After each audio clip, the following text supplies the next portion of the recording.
This week we are going to talk about the film career of Elizabeth Taylor. She was born February 27th, 1932 in Hampstead, London, England. She was a dual citizen of the UK and America. The reason that she was born in England was her parents, who are American, were over there working. Her dad was an art dealer, her mother was an actress, and at the time she was born, they lived in London. They had moved to London in 1929, and her father opened up an art gallery on Bond Street in London, England. In 1939, they decided to move back to the US. So the first 7 years of Elizabeth Taylor's life, she lived in England, and then she returned to the US. The reason why they returned to the US is the fear of the war breaking out, which it did later that year in Europe. And they just felt that they were safe in the US from all of that. And it wasn't until 1941 that the war involved the US. Elizabeth Taylor started as a child actress. Her career started in 1941 at the age of 9 years old. Her family lived in Southern California at the time, and her mother was constantly told that she should try to put her daughter in the pictures. Her eyes, her violet eyes, grew a lot of attention, and her pale skin and dark hair. Elizabeth Taylor was always a striking woman, and she was a striking child as well. In 1941, she was cast in her first role, just a small part in the movie There's One Born Every Minute. But that small part didn't lead to any other roles at the moment, and her contract was terminated after a year. The casting director at Universal Studios didn't like Elizabeth Taylor either. The notes were that she gave them nothing, and her eyes looked too old. Her famous eyes at that point were holding her back. Again, she was only 9 at this point. Taylor was given another opportunity in late 1942 with MGM Pictures. She was set to audition for a minor role in the 1943 movie Lassie, Come Home. The part required a child that was able to do an English accent, which Elizabeth Taylor could do because the first 7 years of her life, she grew up in England. She was given an MGM contract at that point, but it was only a short trial contract for 3 months. She was given the standard 7-year contract in January of 1943. After Lassie Come Home, she played 2 small roles in movies Jane Eyre, that came out in 1943, and The White Cliffs of Dover, that came out in 1944. But her breakthrough role was just around the corner. When she was 12 years old, she was chosen as the girl who wants to compete as a jockey in the Grand National Horse Race, which at the time was exclusively male, in the movie National Velvet. And this is when her legend begins. And yet, again, it's her ability to do a British accent that came in handy for her of being cast in this role. Along with the fact that since 1937, she was able to ride a horse. She was actually recommended for the role by her director of The White Cliffs of Dover, Clarence Brown, because he knew that she could speak with a British accent and that she could ride a horse. So that came in handy. It's all about connections. When they were originally going to film National Velvet, they deemed her a little too short. So they actually, instead of recasting, they pushed back production to give her time to go through a growth spurt. And it also gave her time, although she knew how to ride a horse, it gave her time to practice being on the horse more in a more horse racy kind of way. So MGM also made her wear braces, get her teeth corrected. She had baby teeth pulled out. She was given the basically child dentures to cover up the gaps in her teeth from the teeth removal. The studio also wanted to dye her hair and change her eyebrows, but Elizabeth Taylor and her parents refused to do that part, which was pretty lucky because besides being a fine actress, part of Elizabeth Taylor's stardom is the way she looks. National Velvet was released during Christmas 1944, and it was a huge box office hit. The critics also loved the movie, and a lot of them did comment on how striking 12-year-old Elizabeth Taylor was. They oftentimes call her beautiful, and they also said they didn't care whether she could act or not, that she was so beautiful. But again, she was 12 years old. But at the time, MGM, after National Velvet came out, realized that they had a star on their hands. Even though she was still a child, she became a huge child star. But at this point, MGM started to control every aspect of her life. But National Velvet did get her a new contract with MGM. Still the standard 7-year contract, but at this point in 1944, her contract paid her $750 a week, which is a huge amount of money, and she was just a child. And during that time, being the studio system, they used her a lot. They put her back in Lassie movies and put her in bit parts in a lot of movies. The studio also published a book that was written by her to capitalize on the stardom. It was Elizabeth Taylor's writings about her chipmunk. It's called Nibbles and Me and came out in 1946. And they also published paper doll and coloring books after Elizabeth Taylor. She was a national sensation when she was a child. It was in 1947 that MGM, when Elizabeth Taylor turned 15 years old, that they started cultivating a more mature image of Elizabeth Taylor for the public. They wanted the public to know that she was a teenager now. They organized photo shoots and interviews, capitalizing on her just being the typical American teenager, or the typical normal teenager of the day, even though she was freaking Elizabeth Taylor. She started being in these interviews and magazine articles compared to actresses that were older than her, like Ava Gardner and Lana Turner. Life magazine at the time called her Hollywood's most accomplished junior actress. And even though her work in National Velvet got her attention and critical acclaim, she was kind of put in middling productions that weren't very good to just capitalize on her stardom, that really didn't do anything for her acting wise to help her transition into an adult actress eventually. She was, in 1947, she was in a movie called Cynthia, which critically nobody liked. And then she was in the period film with William Powell in 1947, Life with Father. And besides William Powell, it starred Eyre. And she was cast as the love interest to the stockbroker's son.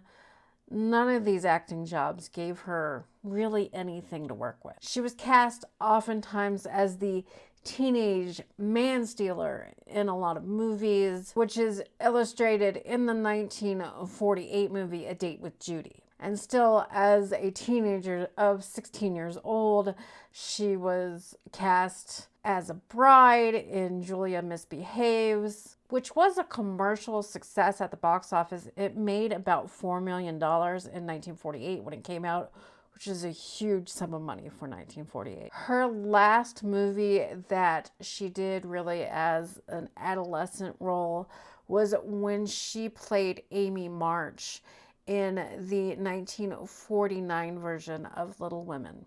And that was also a huge box office success for her, setting her up for a transition into better movies and adult movies. In 1949, she was featured on the cover of Time magazine, and it called her a leader in the next generation of Hollywood stars. In February of 1950, Elizabeth Taylor turned 18, and this is her transition into the adult roles at the ripe old age of 18 years old. Her first mature role was in the 1949 movie Conspirator, and she played the wife of a husband who she begins to suspect is a Soviet spy. So even though this film was not released until March of 1950, she actually filmed her part when she was 16 years old in 1948. Her second film of 1950 was the movie The Big Hangover.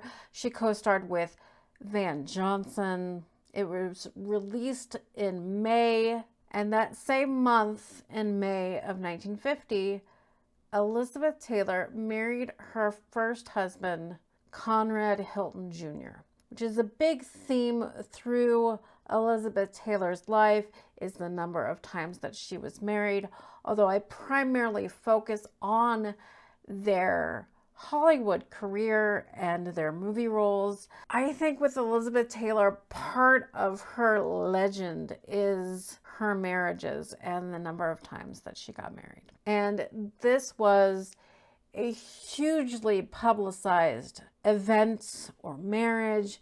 Conrad Hilton Jr., or Nicky as his name was, is, yes, part of the Hilton hotel family. Her wedding was actually organized by MGM and promoted by them, which really helped them capitalize on her stardom. And they used it as a publicity campaign for her next film, which was the 1950 Vincent Minnelli directed movie, Father of the Bride. And of course, we all know Father of the Bride, with Spencer Tracy playing the father to Elizabeth Taylor's bride, and Joan Bennett playing her mother. And so her wedding and the MGM promotion of her actual wedding to Hilton tied perfectly into the theme of this movie. And boy, did this movie become a success. It made $6 million in 1950. It doesn't seem like that much today, but in these times with box office grosses, those were huge, huge box office successes. So if you adjust that in today's dollars, it's over $75 million at the box office, and movies cost a lot less to make in those days. The movie was budgeted at just over $1.2 million when it was made, so it made several times its budget back. Father of the Bride came out May 18th, 1950, and its premiere was at Radio City Music Hall. It was also well received by critics, and Father of the Bride was based on a book. Critics called it equally wonderful as the book version of Father of the Bride. And Father of the Bride was really the movie that made Elizabeth Taylor a bona fide adult movie star at this point. When you have that, even though that she was still young, it just helps you transition into your adult movie career, which we all know that a lot of child actresses or actors don't make that transition quite as smoothly. But yeah, if you have never seen the 1950 version, the original movie version of Father of the Bride, and you're just familiar with the 90s version of Father of the Bride, which is also a wonderful film. I love Steve Martin and Martin Short. You should watch this Father of the Bride also. It is just a lovely, charming movie.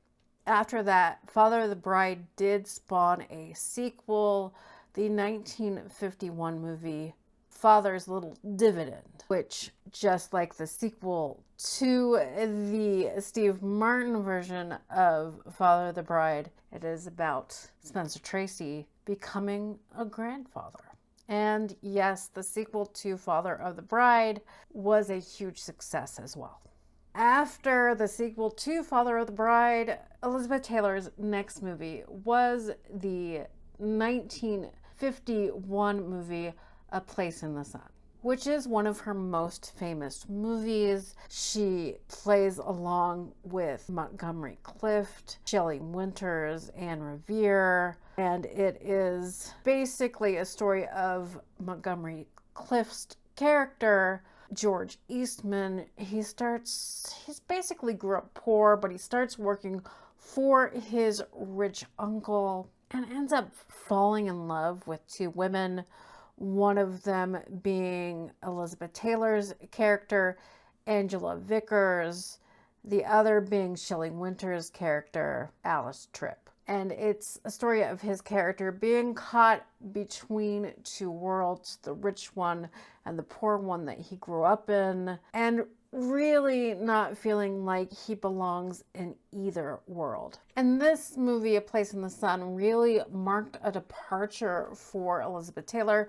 from her earlier films. Her transition into adulthood included a lot of romantic comedies, Father of the Bride cementing that, and this was definitely a different vibe for Elizabeth Taylor's career. And it's really the first movie that she was really put on to actually act in, if you know what I mean by that. And this is really the first role since her role in National Velvet that she got some really truly critical acclaim. And A Place in the Sun was a critical and commercial success and made over $3 million at the box office. So she, at this point, is getting a string of box office hits, and as we all know, it's your hits that make you a success in Hollywood, because the studios love a hit movie. They're not here to just do it for the art, as you can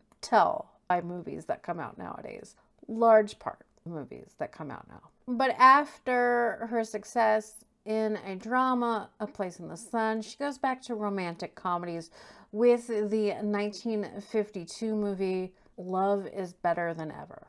And why is she in this kind of middling B-movie-ish, although MGM production of this romantic comedy? Well, she divorced Nicky Hilton, and MGM kind of did it to her as a punishment for doing that. The studios loved to punish their stars at this time, and during the studio system, basically you were at the mercy of the studio and had to keep your reputation sparkling. And we all know in the 1950s, divorce was very taboo. And her and Nicky Hilton only ended up being married for like 8 or 9 months. And it did result in a very public scandal for Elizabeth Taylor and MGM because of it. After this, she was sent to London, England to film the movie Ivanhoe, which also came out in 1952. And the movie Ivanhoe at that point became one of the most expensive productions in Hollywood history. And still, back to punishing Elizabeth Taylor, she was not thrilled about having to do Ivanhoe. She found the story very superficial, and her role of Rebecca in the movie is a rather small role for a star of her caliber. But regardless of that, it did continue Elizabeth Taylor's string of commercial success.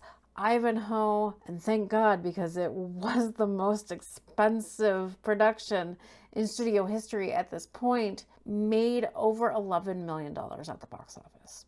This leads her to the last film that she made with her existing MGM contract, which came out in 1953, and it was called The Girl Who Had Everything. This was actually a remake of a pre-code drama that came out in 1931 called A Free Soul. But at this point, despite some ups and downs with MGM, Elizabeth Taylor does, after her contract is up, decide to sign a new contract with MGM. And they offer her a new contract because why wouldn't you, to your biggest star, even though they reprimanded her, she was still box office gold for them. And like I said before, studios like the money. And at this point, she does get married again to her second husband, Michael Wilding, and at this point was pregnant with her first child. So she thought financially it was a good decision to sign back with MGM Studios.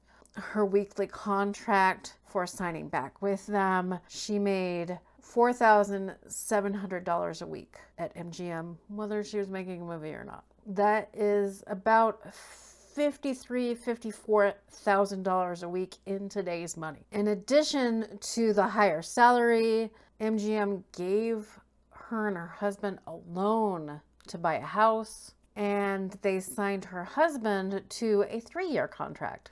But by doing this and her husband being signed, it did give MGM more control of Elizabeth Taylor's life. So her first 2 films to come out with this new contract came out in early 1954.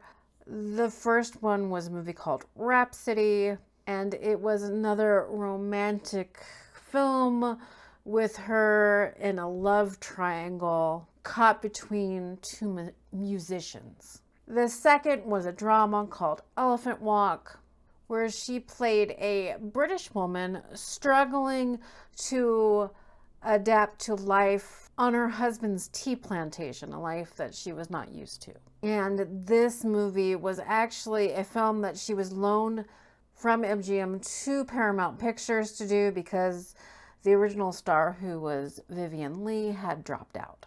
So in that fall of 1954, she starred in 2 more pictures, because when you were assigned to a studio contract, especially if you were a big star, especially if they had made concessions to pay you so much and to give your husband a contract leading into MGM had a lot more control at this point to Elizabeth Taylor's career. They make you work for it. They make you churn out those films no matter if you like the rules or not. So she starred in the movie Beau Brummel, which was a Regency era period film, and this is not a movie that she wanted to star in. She was not a huge fan of being in historical or period films. She didn't like the elaborate costumes. They were mostly uncomfortable. She didn't like the makeup that was required or the hair that was required for period films either, especially of the era of like Regency or Victorian films. She was not a fan of being in them. But like I said, the studio has control, so she basically had to do whatever the studio wanted or be punished or lose out on money, which she didn't at this point feel like she could lose out on any money. But that does harken to the fact that Beau Brummel is not one of her best performances. You could just see her heart wasn't in it. She didn't want to be in this film. It was probably one of the worst performances of her career. The second movie that she starred in was a Richard Brooks movie called The Last Time I Saw Paris, and that is based on the F. Scott Fitzgerald short story. She actually liked this movie, although she wanted to star in the movie The Barefoot Contessa. If she had her choice, that would be the movie that she starred in, but that didn't work out for her because of MGM's control, and at least she liked The Last Time I Saw Paris. And this was actually the movie that convinced her she actually wanted to be an actress instead of just a beautiful figure in a movie. She wanted not to just be a star, but be an actress. Those movies weren't big successes for her either, but at least The Last Time I Saw Paris gave her critical acclaim, even though it wasn't as huge of a box office success as her movies have been previously to this point.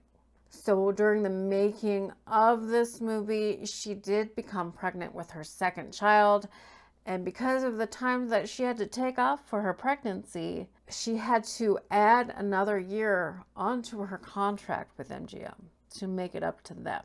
But I guess at least she got maternity leave. That brings us to her mid-50s period. This was quite a time in the film industry. This was when television really took hold and started the movie industry facing serious financial competition from television production. The movie studios started producing fewer films at this point. And to counteract the loss in production, the studios tried to focus on making higher quality movies. So at least that benefited Elizabeth Taylor's desire to become more of an actress than just a movie star. This gave her more challenging roles in her career, and this leads her to one of her most critically acclaimed movies and one of my favorite Elizabeth Taylor performances, the 1956 movie Giant. And of course, this is a sweeping epic of a movie. It's long. It's about a rich Texas ranching dynasty. Her husband is played by Rock Hudson. It co-stars James Dean. It was filmed in Marfa, Texas, and it was a difficult filming experience for Elizabeth Taylor. She often clashed with movie director George Stevens. He had a little tactic that he thought he would break her will to make her easier for him to direct. She was also often ill during the filming of Giant, which caused major delays in film production. And the movie was actually complicated by James Dean's death. He died shortly after his filming finished, but Elizabeth Taylor was still filming some of her reaction shots to his character, and it made it really hard for her to film. Along with Rock Hudson, the three of them became really good friends during the production, so it was very hard for them to continue filming Giant after he passed away. But Giant was, when it was released in 1956, a huge box office hit and very, very critically acclaimed. So James Dean was nominated for an Oscar. Rock Hudson was nominated for Oscar. Elizabeth Taylor was not nominated for an Oscar for her performance in Giant, but she did get very positive reviews for that film. And in 2005, Giant was added to the National Film Registry by the Library of Congress because of its cultural, historical, and aesthetic significance.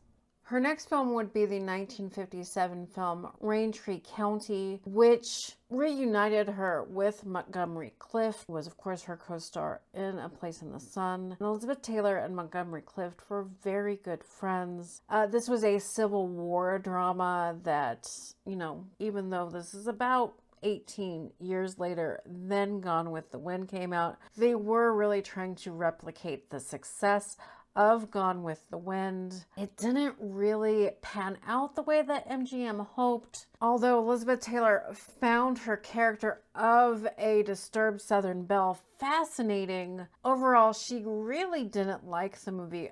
But this was her first Academy Award nomination for Best Actress, which she did not win that year. Her next movie would be the 1958 film Cat on a Hot Tin Roof, which was based on the Tennessee Williams play. She considered Cat on a Hot Tin Roof a real high point for her career. It is one of my favorite movies that she was in also. It was also a difficult time for Elizabeth Taylor.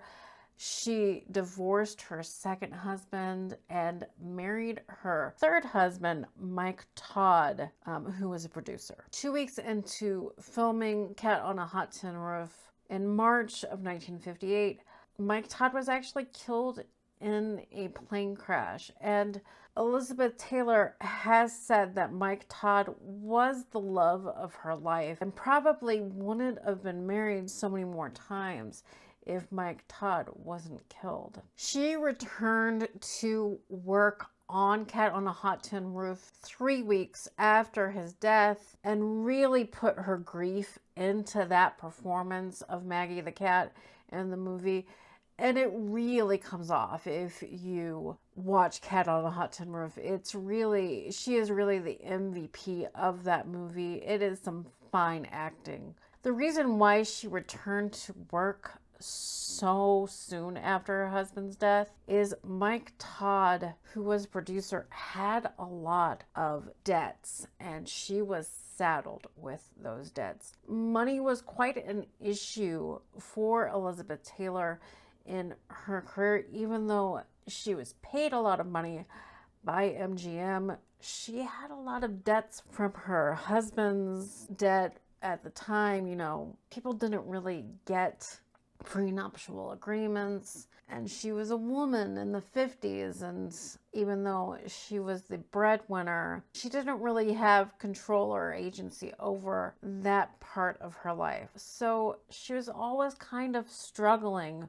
with money. But she did say that throwing herself into that film did help her deal with Mike Todd's death, because the character of Maggie really did help her grieve, because even though in the movie her character doesn't lose a husband, she is dealing with the grief of a husband that doesn't necessarily love her, and her husband is dealing with the grief of a friend committing suicide. And this is also after Mike Todd died. Mike Todd was best friends with Eddie Fisher. Famously, Eddie Fisher and his current wife, Debbie Reynolds, were Elizabeth Taylor and Mike Todd's best friends. Eddie Fisher, let's say, threw himself in to help Elizabeth Taylor deal with the loss of Mike Todd, and ended up having a very huge affair with Elizabeth Taylor, a media sensation around it. And Eddie Fisher ended up leaving Debbie Reynolds, who was America's sweetheart, for Elizabeth Taylor, and it was a huge, huge scandal. The marriage of Debbie Reynolds and Eddie Fisher was idealized in the media. They were America's sweethearts, and they really positioned Elizabeth Taylor as a homewrecker. Although Eddie Fisher should be the one blamed for this. If you blame anybody for this, stuff happens in life, and marriages and affairs and divorces happen. But Elizabeth Taylor was just demonized for this. Even though later in life, Debbie Reynolds completely forgave her for this, they put the blame solely on Eddie Fisher, and Elizabeth Taylor's marriage to Eddie Fisher did not last. He was not a good husband to either of them. But yes, this changed the public's perception of Elizabeth Taylor completely. She was painted as a homewrecker. But MGM decided to use the scandal to their advantage, using her sexy homewrecker image to promote Cat on a Hot Tin Roof. And that is where you get Elizabeth Taylor posing in her white slip, that sexy image of this movie. Cat on a Hot Tin Roof in America grossed over $10 million. It was a huge success. Elizabeth Taylor that year was actually America's second most profitable star. So did the affair make MGM mad? Yes. But in the end, did it make them money? Yes. So even though they would punish her for her actions, they will keep her on because she was always making them money. She also received good reviews for her performance in Cat on a Hot Tin Roof, and she was nominated for her second Academy Award. So in 1959, Elizabeth Taylor owed MGM one more movie under her current contract. The Joseph L. Mankiewicz movie, Suddenly Last Summer. It was another Tennessee Williams adaptation, which after the success of Cat on a Hot Tin Roof was a no-brainer for MGM to put her in. It screenplay is by Gore Vidal, and it also reteams her with Montgomery Clift again, and Katharine Hepburn is also in this movie. And this movie is a movie that basically she was loaned out for, but it did make MGM some money. It was an independent production, which her contract allowed for her to do some independent productions. And she earned $500,000 for her role in Suddenly Last Summer. She played the role of a severely traumatized patient in a mental institution. This movie is largely, again, about mental illness, childhood trauma, and homosexuality, just like Cat on a Hot Tin Roof. But although it focused more on that, the movie was promoted on Elizabeth Taylor's sex appeal. And this strategy worked for them. The movie was a financial success, and Elizabeth Taylor received her third Academy Award nomination. But because she did that independent production, she owed MGM one more film, and that film ended up being Butterfield 8, which came out in 1960, in which she played a high-class call girl. It was an adaptation of a novel of the same name. But it is another instance in the studio capitalizing on Elizabeth Taylor's image as the sexy homewrecker. And because of this association, it was easy for audiences to associate Elizabeth Taylor with these type of roles. Although they found her morally objectionable, audiences still couldn't get enough of Elizabeth Taylor. And Elizabeth Taylor actually hated this movie. She hated the role in it. But of course, she had to agree to do it because she had one more movie that she had to do for MGM, and they still controlled everything. She was still married to Eddie Fisher at the point. The studio did agree to make the film in New York City, and they did agree to give Eddie Fisher a small role in the movie. And it was, again, a major success at the box office for her at MGM. It grossed $18 million at the box office, which, if you see the progress there, box office totals are going up, but $18 million was huge. If, $4 and $6 million was huge 10 years before that, $18 million in the early 60s for a film's gross was unbelievable. If you needed more proof of the star power of Elizabeth Taylor at this point. Elizabeth Taylor again was nominated for an Academy Award for Best Actress, and she ends up winning for her role in Butterfield 8, a role that she hated. But again, Butterfield 8 was the biggest hit for MGM that year. One of the reasons why she hated Butterfield 8, despite not really that good, I've seen it, kind of exploits her. I don't think it's one of her best performances, but she wanted to leave MGM so she could go to 20th Century Fox and make the movie Cleopatra. So she went along with promoting it and acting like she loved the movie. But behind the scenes, her and Eddie Fisher were quite adamant on their absolute hate for the film of Butterfield 8. But yeah, if you watch that and know that that is the performance that gave her her Academy Award, it is, or her first Academy Award, it's hard to believe, but it was actually called a sympathy Oscar. She had been very sick. She actually had a rare form of pneumonia, and she almost died from it, which garnered her a lot of sympathy because it was publicly known her struggle with pneumonia, and this was really capitalized on her Oscar campaign as well, but garnered her more sympathy from the public. It started changing her image a little bit from the homewrecker image she had, and she was still married to Eddie Fisher at this point. Seemingly happy couple. I mean, there are people that like this movie in a so bad it's good kind of way also, but I don't know. It's not my favorite, and it's kind of a travesty that she won her first Academy Award for this.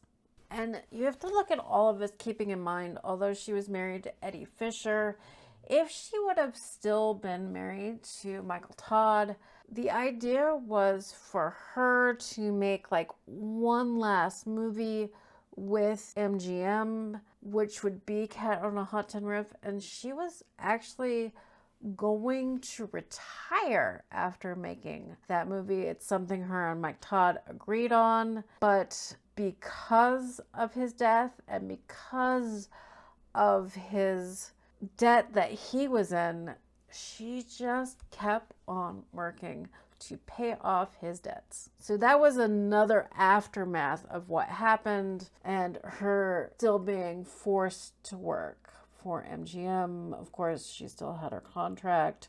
Mike Todd was going to pay off her contract to release her again.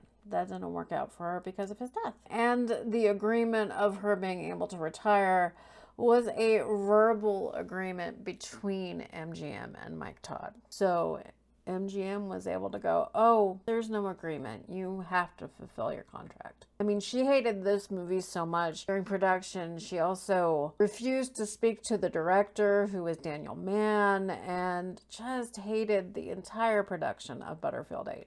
And her salary for this movie was $125,000. But yeah, she also, after filming it, had the deadly pneumonia and she almost died. And so that is where you get her sympathy Oscar.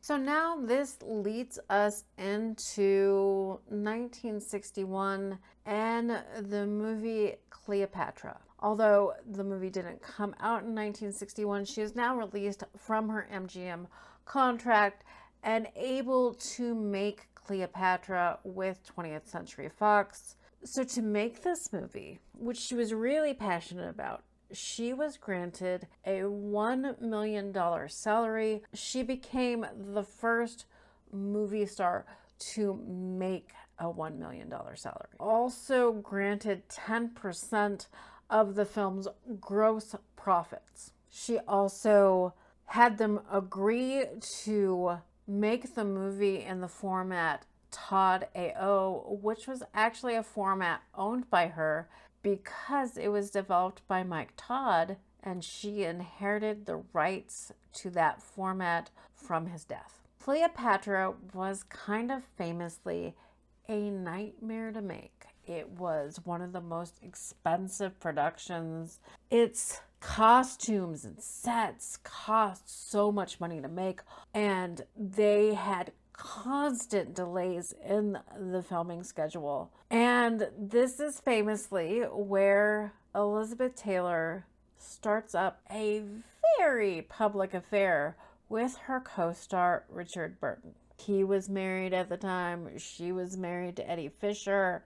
And the affair was so closely followed by the media.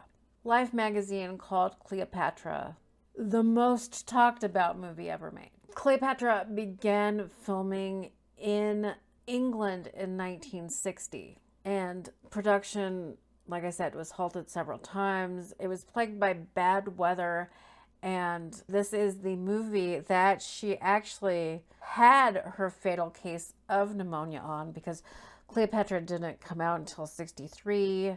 Filming of this started. She was nominated for an Oscar for Butterfield 8.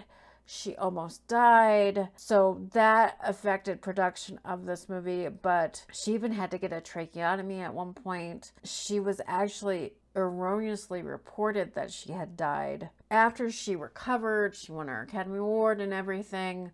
They actually had to throw out all of the filming that was done before that because of the change in her appearance. 20th Century Fox moved the production of Cleopatra to Rome, which makes sense. The director of the movie was also changed at this time to Joseph Mankiewicz.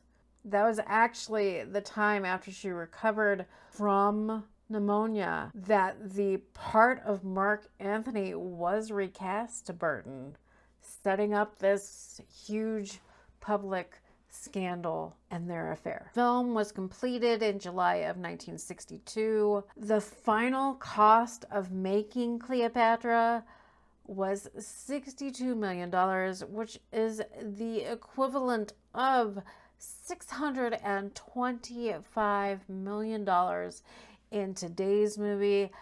It made it the most expensive movie ever made at that point. Cleopatra became the biggest success of the 1963 box office. It grossed over $15 million at the box office.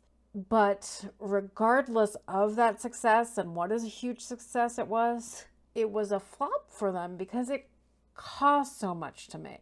It took 20th Century Fox several years to recoup its money from this production and almost caused 20th Century Fox to go completely bankrupt for bankrolling this one movie. The studio publicly blamed Taylor for the production troubles and the cost of that movie, and they actually sued Burton and Taylor for damaging the film's commercial prospects, even though it was the biggest movie of 1963.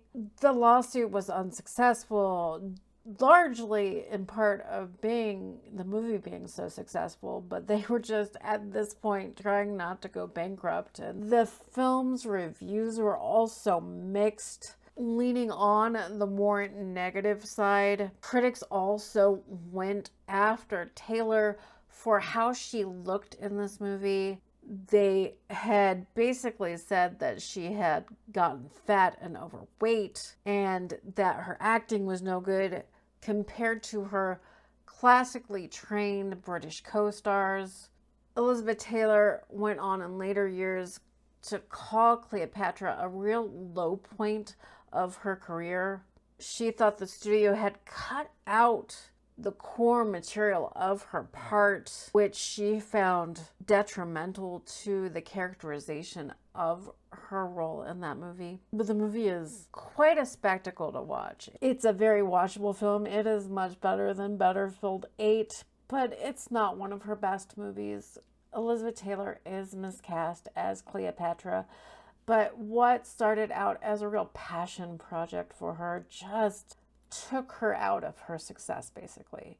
And because of that, even though it was such a success at the box office, she was damaged goods by the studio because of how much the movie cost and her being blamed for the cost and delays of that movie. She had intended on following up the movie with another 20th Century Fox film called Way to Go, but the negotiations for that movie fell through because of Cleopatra, and Shirley MacLaine was cast in the movie instead. Independent film producers were eager to capitalize on this scandal surrounding Taylor and Burton and her still successful box office, and they were quick to cast them in another movie together.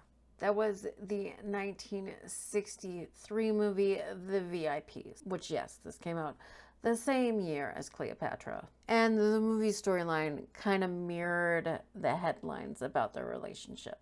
She was paid $500,000 to appear in a CBS television special at this point, Elizabeth Taylor in London. This is just her going around London's famous landmarks, basically. And she recited passages from famous works of British writers. So after that, in the movie VIPs, Elizabeth Taylor took a 2-year hiatus from films. Burton and her divorced their spouses and got married to each other at this point. And then in the mid-60s, they started starring in films together again to capitalize on their fame. They were one of the first super couples, and they earned a combined $88 million over the next decade. which leans into famously all of the jewelry that Burton bought Taylor. They owned some of the most famous jewels in history, and they had the money to get them. Their wealth and their reputation generated more money than some GDPs of small nations around the world. But did it damage, at that point, Elizabeth Taylor's legacy and her film career? Yes, because at this point, they were just going around starring together in vehicles to capitalize on their fame as a couple and make more and more money. But the first film they did together following her 2-year hiatus was the Vincent Minnelli romantic drama, The Sandpiper, and it was another film where it was an illicit love affair. The reviews of The Sandpiper were largely negative.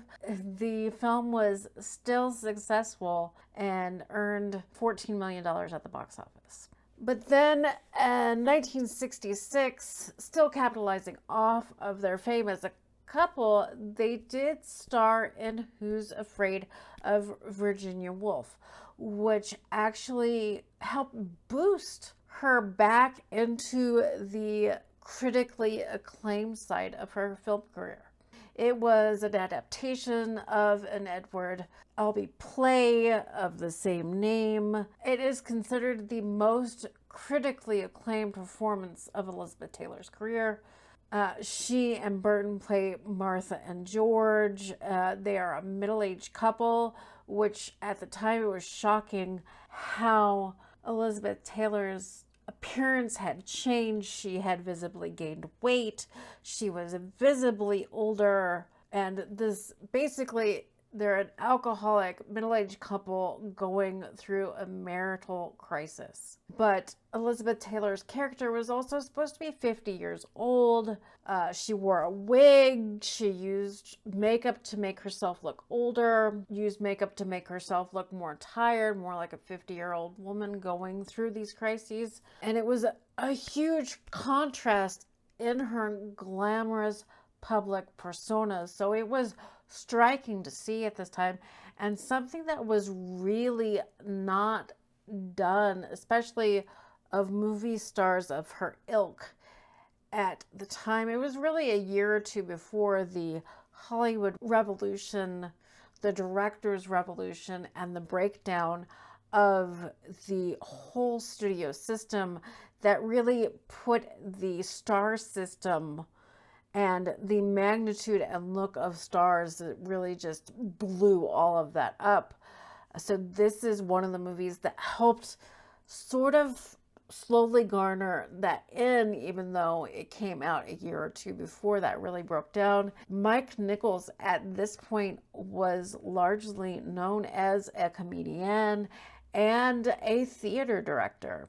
He was hired to direct Who's Afraid of Virginia Woolf, even though he lacked any experience making film.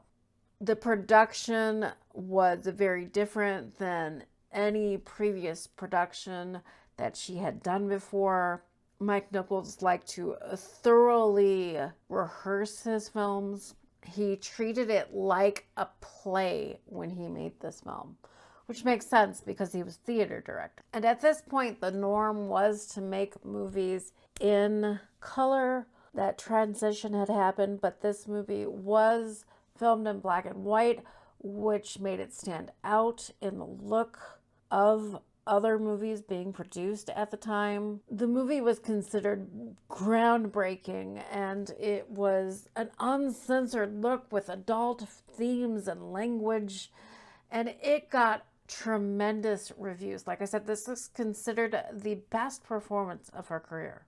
And in a stark contrast to ways that films, especially adult theme films, tend to be perceived nowadays, this very adult black and white film where the movie stars didn't look like their movie star selves became one of the biggest commercial successes of that year.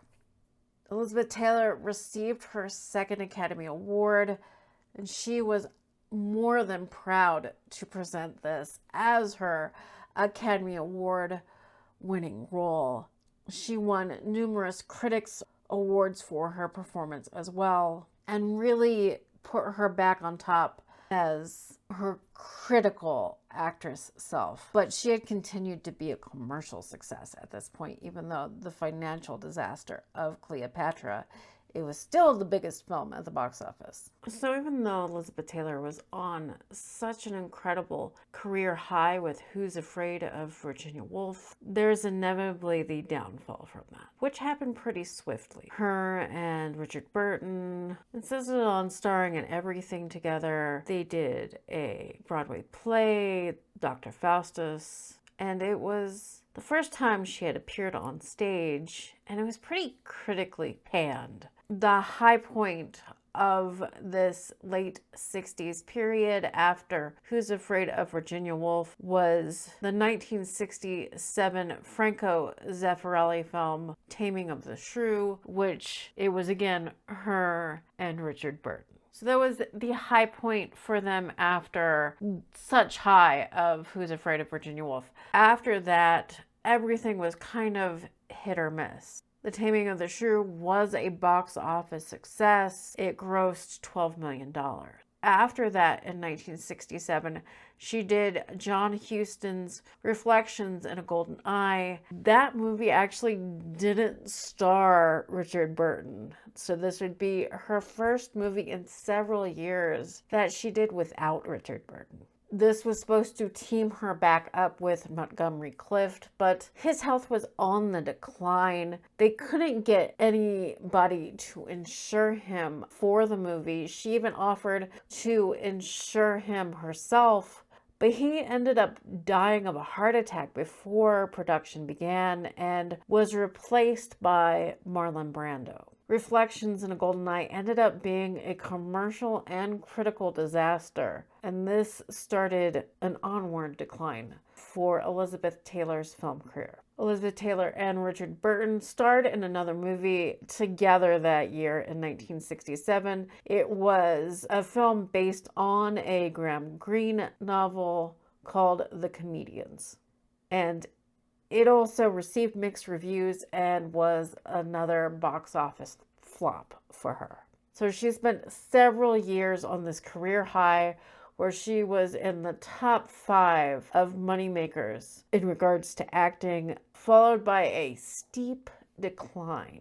And TV was starting to really take over at this point, which brings us to 69 to 79. And this is really when New Hollywood took over. She had gained weight, so basically the weight she gained for Who's Afraid of Virginia Woolf ended up being really hard for her to take off and then keep off. So she did gain weight, but she was only in her late 30s at this time. But stars such as Julie Christie and Jane Fonda started taking over as the prominent actors of that day, along with Faye Dunaway. It was just a whole new film style, and really the only foray that she had into that film style was successful with Who's Afraid of Virginia Woolf, but she was viewed by and large not right for these parts, and the new ilk of directors wasn't going to cast her. After a decade of focusing on Burton and Taylor, the public was growing weary of them together and was very critical of their relationship at this point, and the critical and commercial failures of her career were adding up. In 68, she goes on to star in 2 films directed by Joseph Losey. One is Boom and one's called Secret Ceremony. And those 2 were critical and commercial failures. And again, it was her and Richard Burton in the movies, and people just didn't want to see them anymore. In 1970, she did the George Stevens movie, The Only Game in Town. She played a Las Vegas showgirl at this point who has an affair with a compulsive gambler. Her co-star, the compulsive gambler, in this movie was Warren Beatty, and still an unsuccessful movie, even though she was trying to be with New Hollywood. When you think about it, Warren Beatty and her, there's only like a 5-year age gap in between the two.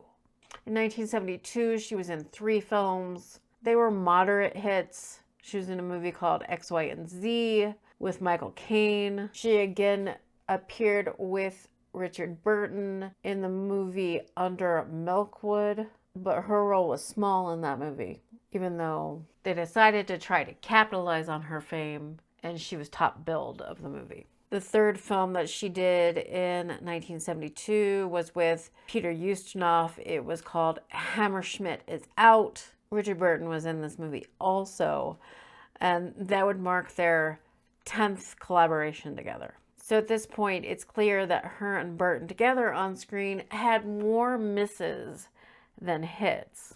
Although this movie, she did get some critical acclaim with it. In 1973, Taylor and Burton starred in their last foray together, which was a movie called Divorce His, Divorce Hers, and they would go on to divorce the following year. She did 2 more films in 1973, the British movie Night Watch, and the drama Ash Wednesday, which she did go on to receive a Golden Globe nomination, but none of these movies were as big of hits as in the 50s and 60s that she had when she was one of the top movie stars in the world. In 1974, she just starred in 1 film. It was The Driver's Seat, and it was a complete failure. After that, she took on very few roles. She ended up marrying her 6th husband, Republican Senator John Warner. In 1976, she participated in the Soviet-American fantasy film The Bluebird. It was also a critical and box office failure. She also, in 76, had a small role in a television film called Victory at Antibes. In 1977, she did a musical, Stephen Sondheim's musical, A Little Night Music, and that didn't go over well either, which brings us to the 1980s.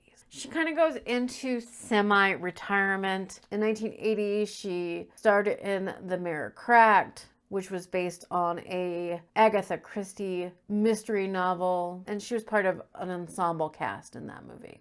She does go on to make a stage presence, which would be her first big stage role. I know that she did Broadway once before with Richard Burton, but that was really a smaller role. She did the Broadway production of The Little Foxes, and that premiered in May of 1981, and it had a 6-month run. It was sold out for all 6 months, but she did get mixed reviews. And then in November of 1981, she took a cameo role in General Hospital. Yes, the daytime soap. And for you that don't know, General Hospital was huge during that time. She took a little cameo role of Helena Cassadine.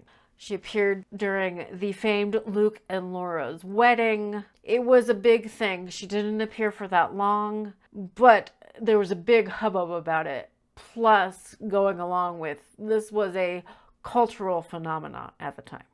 She takes The Little Foxes, the stage play, over to London's West End. This time she gets largely negative reviews from the British press. But it is still a success. People want to come see Elizabeth Taylor. She founds a repertory company at this point because of the demand to see her on stage, but they only end up producing 1 stage production called Private Lives, and it actually reteams her with Richard Burton. It premiered in Boston in 1983, and it was commercially successful. Like I said, she was having great success on stage, box office wise, but still the critics were unkind to her. And notably of this, when her and Burton reteamed, they both were not in good health. They both at this time suffered from severe drug problems. She was also a raging alcoholic at this time. that play ended, she checked herself into rehab, and Richard Burton ended up dying in 1984. And I think I forgot to mention, besides her and Richard Burton divorcing in 1974, they did get remarried in 1975, but the second marriage only lasted till 1976. And then, like I said, she did marry Republican Senator John Warner. She ended up dissolving the theater company, and the only other project she had in 1983 was a television film called Between Friends. And then this goes along with that time where she mainly focused on television productions. She had small roles in the TV show Hotel. She made an appearance on All My Children. She was one of the stars of the 1985 miniseries North and South. She starred in a television movie where she played Llewellyn Parsons that was called Malice in Wonderland. She even played a fading movie star in the TV movie There Must Be a Pony, and that was in 1986. And in 1987, she starred in yet another TV production, and it was a Western called Poker Alice. So basically, in the 80s, her whole career existed of television spots, which wasn't uncommon at the time. A lot of the older stars from Hollywood's heyday at this time were appearing in guest spots in television or in made-for-television movies. So it wasn't unheard of. It's just that Elizabeth Taylor was like the hugest female star of her day, and it was such a quick decline and then just middling through there. And none of these TV productions were, let's say, up to the par that people were used to seeing her in. She did end up appearing in another film in 1988. It reteamed her with Franco Zeffirelli, and she played in the Italian drama called Young Toscanini for him. It ended up being in competition for the Venice Film Festival. It also starred C. Thomas Howell, who made a big splash in the early 80s for winning an Oscar at the age of 20 for the film Ordinary People. The last thing that she starred in, top billed main character, was a television production of Sweet Bird of Youth in 1989, which was another, of course, Tennessee Williams play. This is the time in her career when you really sense her career really winding down. She started receiving honorary awards, Lifetime Achievement Awards. She receives the Cecil B. DeMille Award. She received the Film Society of Lincoln Center's Chaplin Award. This all starts happening during the late 80s. So it's like the writing on the wall. So what does Elizabeth Taylor do in the 90s? She starts focusing on charity work. She focused her time mainly on HIV/AIDS activism. She did a few acting roles here and there. She lended her voice to Captain Planet and the Planeteers. She's also in The Simpsons, and she did cameos in TV series like The Nanny and Murphy Brown. And she goes into business. One thing Elizabeth Taylor is known for is she was one of the first celebrities that did the foray of going into the perfume business. And in the 90s, she starts promoting her lucrative fragrance career. She had White Diamonds and everything like that. A lot of these TV appearances that she did in 1996 were centered around helping promote her fragrances. Her last theatrical appearance in a movie released in the movie theaters was actually in 1994. There was, big press around her returning to the big screen. It was in the movie The Flintstones.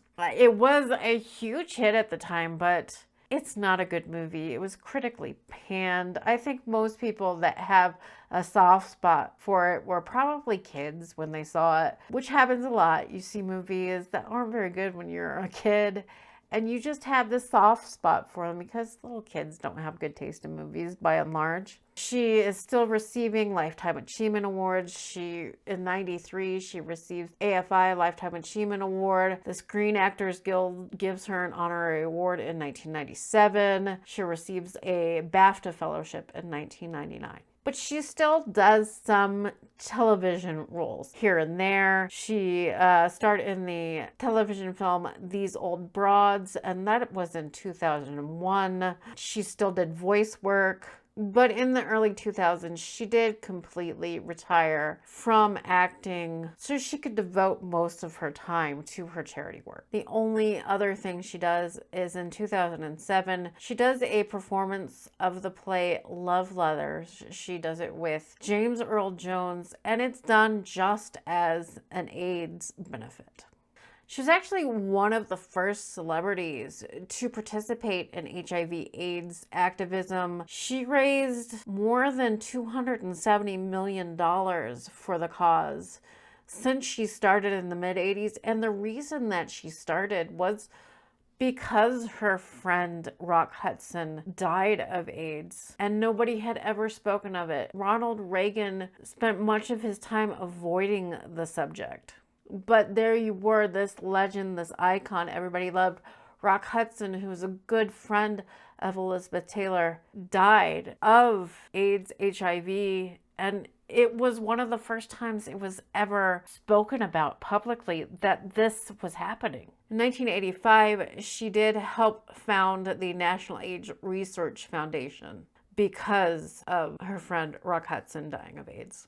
She also goes on to found Elizabeth Taylor's AIDS Foundation. And this foundation, unlike AMFAR, who funded research, largely focuses on raising awareness of AIDS, HIV, and providing support services for the people with the disease. Basically, the foundation helps cover people's overhead costs for treatment, and it is still running today. Her estate donates 25% of her royalties from the use of her image and likeness to help fund it. And the operations of both AMFAR and the Elizabeth Taylor AIDS Foundation are international. They help people in several countries. I'd say like her and Paul Newman probably have raised more money than most every other celebrities for the causes they do. I mean, Michael J. Fox is up there too. But she was a long-time activist. I believe she had a daughter-in-law who also suffered from HIV/AIDS. So she was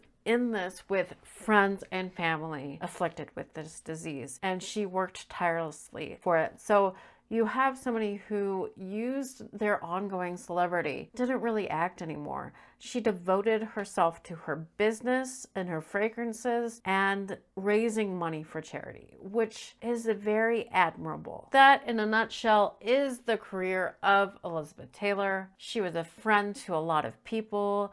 She helped a lot of good causes, but unfortunately her career was on the highest of highs and then just slowly declined. But she did decide to bow out at a certain time, and she will always remain a legend. And besides being beautiful with those violet eyes, her dark hair, her fair skin, she will remain a legend forever. And I just hope younger generations take a look at her and take notice of what she was and what she did. Her film career deserves to be remembered. She was in some fantastic productions. And besides that, her charity work and her business acumen deserve to be discussed as well. She is a model for a lot of today's celebrities, for better or for worse, in their beauty venture with all of the celebrity skincare and fragrances that are out there now. But I don't think any of them are as iconic as Elizabeth Taylor's